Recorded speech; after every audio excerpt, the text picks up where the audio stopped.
The price of jet fuel is surging, but so far the airline industry has been so competitive that carriers haven't been able to pass on much of the cost to consumers. That means investors are bracing for lower profit margins as travelers take advantage of cheap flights.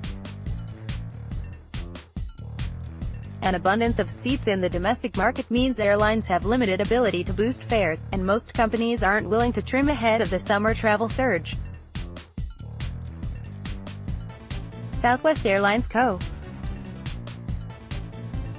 temporarily offered one-way fares as low as $49 last week as it looked to reverse a decline in bookings after a fatal accident last month. "It's a good summer to be a leisure traveler," said Samuel Engel, head of the aviation group at consultant ICF. Airlines add seats, they add capacity, and they wonder why they're losing pricing power. That's giving passengers a reprieve even as oil climbs to the highest price since 2014. While the respite is apt to be short-lived since fares tend to rise over time when fuel gets more expensive, carriers probably won't be able to extract significantly higher fares until the fall. That's dragging down airline shares, which have slid 11% this year compared with a slight gain for industrial companies.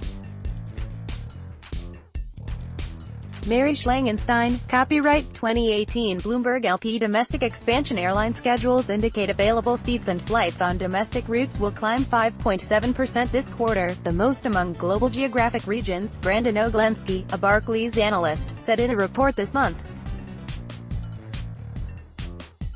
At the same time, the price of jet fuel, one of the two biggest airline expenses, along with labor, has climbed 48% from a year earlier to $2.24 a gallon. More than half the increase has come in the last 3 months.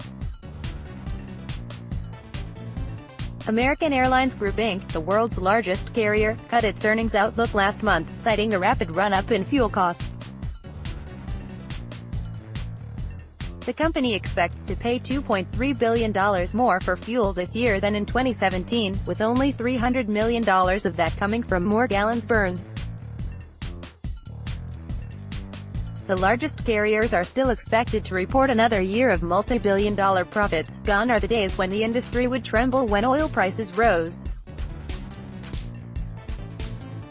And ticket bargains aren't quite as good as last summer, when a pricing skirmish among carriers resulted in fares of, say, $40 from Dallas to San Francisco or $49 for Chicago to Los Angeles. At that time, the lower jet fuel costs gave carriers room to add domestic flying and shop fares.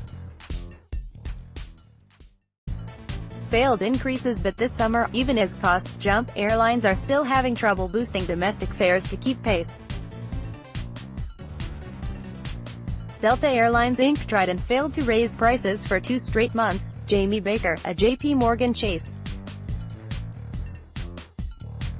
American on May 11 had to pull back an attempted increase of $2 to $5 each way. Carriers rescind price increases that aren't adopted by other airlines to avoid being left with higher fares. "We are confident that the industry ultimately responds," Baker said, citing potential capacity cuts and fare increases. The question is when. The answer is probably not right away, said Morgan Stanley analyst Rajiv Lalwani, citing a level of management comfort with current profit outlook despite the pressure from fuel prices. Domestic fares have climbed about 0.5% so far this year, Elaine Becker, an analyst at Cowen. Southwest added more pressure on pricing, holding an unusual 4-day summer sale that began May 15 with fares as low as $49 each way. The airline is trying to recover traffic lost after an April 17 engine explosion that killed a woman, the carrier's first passenger fatality from an accident. The airline suspended advertising and social media promotions afterward. Southwest returned to its normal promotional level both in social media and on-air and digital advertising with the summer fare sale announcement last week. American won't reduce the seat supply during the busy summer travel season, Chief Executive Officer Doug Park said in a conference call last month to discuss earnings. But if fuel prices continue to rise, American and others are likely to trim expansion plans for the fall when leisure travel demand slows, he said.